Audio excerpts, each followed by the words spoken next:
Hey, so this is a slide most of my classes have already seen unless you're in first hour, so I'm just going to leave this up for first hour.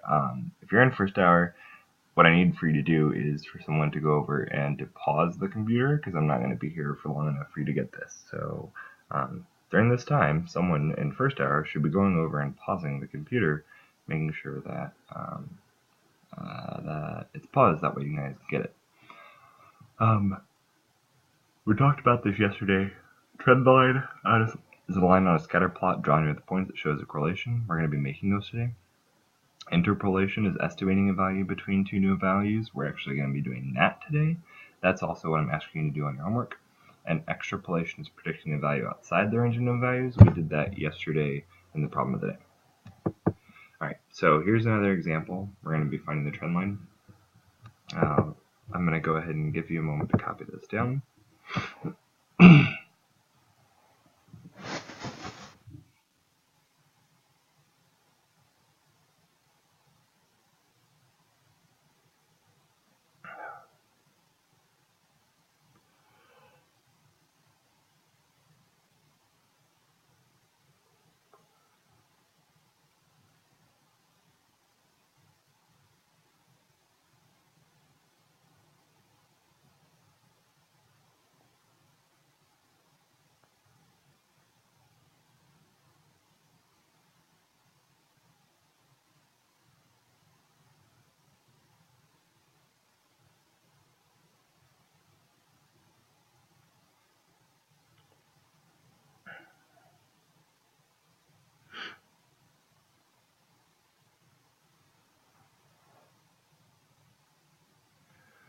So the title of the graph is gas purchases, so that's what our dial should be up here.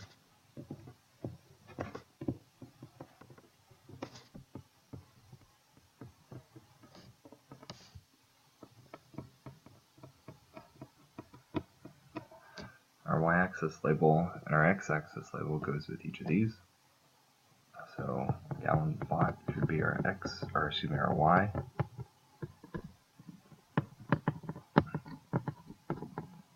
And then dollars should be our x.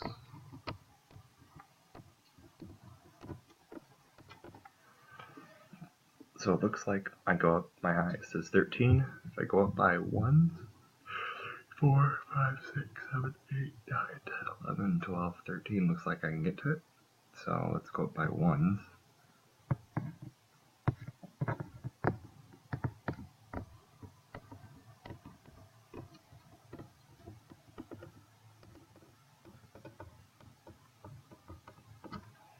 And on the y-axis, if I go up by, let's see,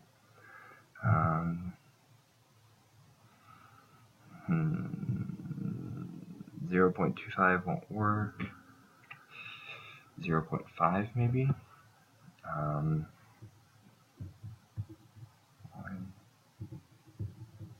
2,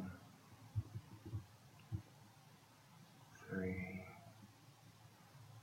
actually it may work, let's try it. So this is 1, 1.25, 1.5, 1.75, 2,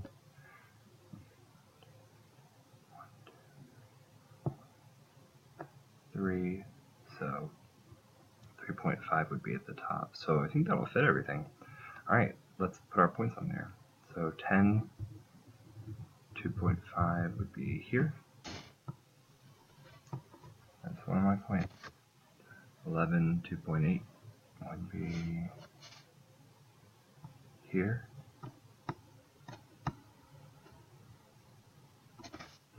9, 2.3 will be here.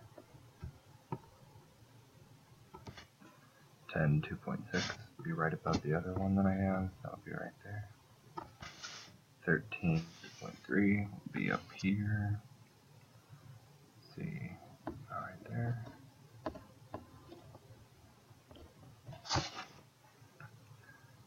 5, 1.3 will be here. And then 8, 2.2 will be right here. go ahead and take a minute, get those down if you don't have them already.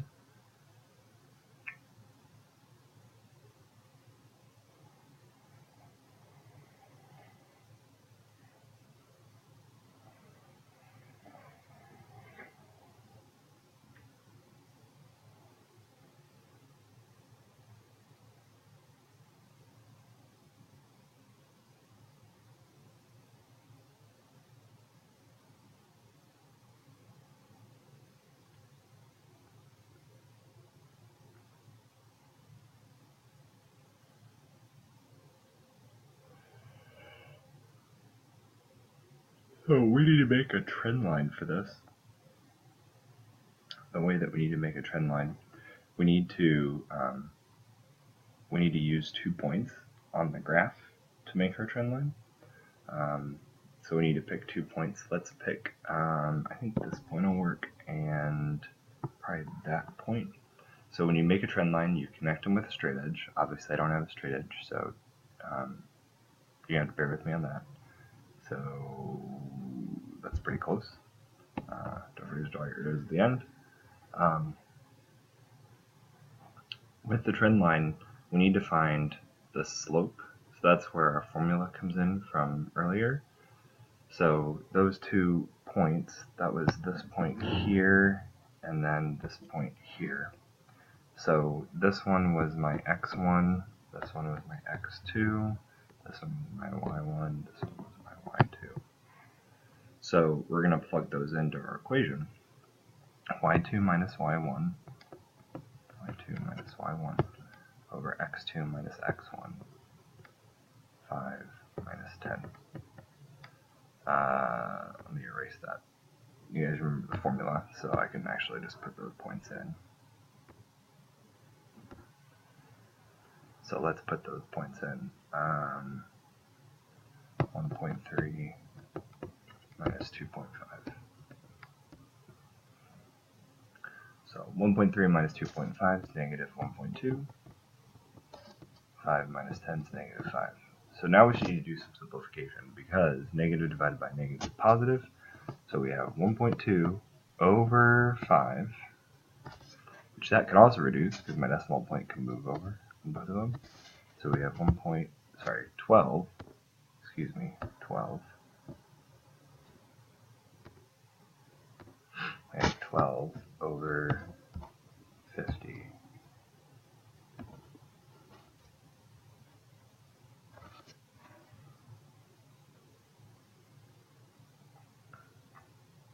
So that's my slope.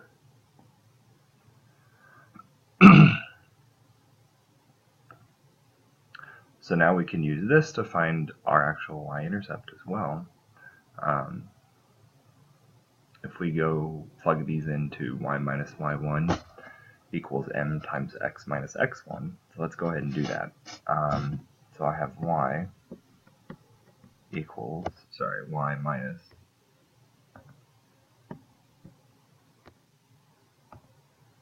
minus y1 equals m times x minus x1. Give you a moment to write that down if you don't already have it. Catch up to where I'm at.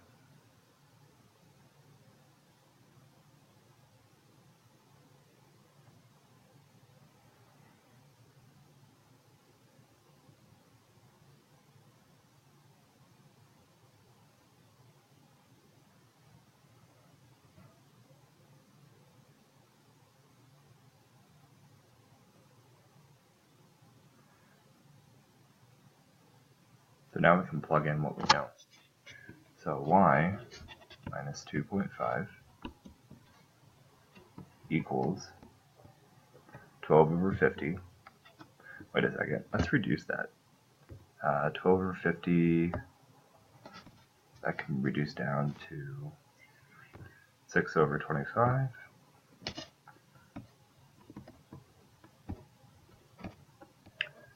Times x minus 10. So now we distribute the 6 over 25 to both the things,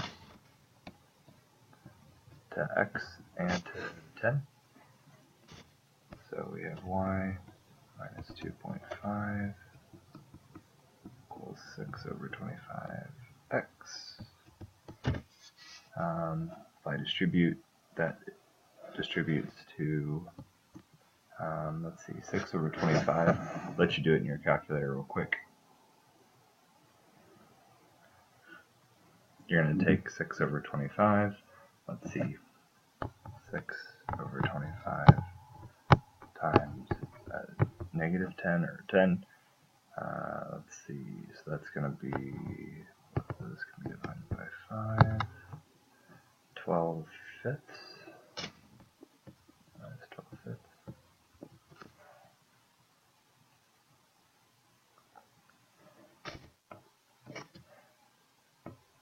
And then to get rid of the 2.5, we need to add 2.5 on both sides. Interestingly enough, negative 12 fifths is negative 2.5. So my y-intercept for this line is actually going to be 0. These will cancel out, and these will cancel out. So my slope of this equation, or my formula of this equation, is y equals 6/25 x. Now we can use this equation right here to predict values for the other ones. So if I wanted to find, for example, what it is at 7, I can put that in for x, and I can find the answer. So let's go ahead and do that. I'm going to pick a different color so you can see that it's kind of a different problem. So the trend line was one of your problems on your homework. The other one of the problems is actually plugging it in. So let's do that. Y equals 6 over 25, plug in 7. So 7 times 6 is 42. So I have 42 over 25. And then if you want to get a decimal approximation for that, you can. I'm not near my calculator, so however, I know that it's going to be somewhere around like 1.75-ish.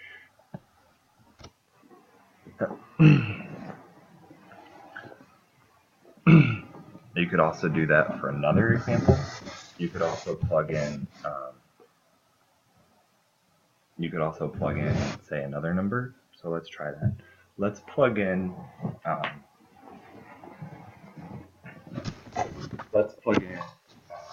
something else. Let's plug in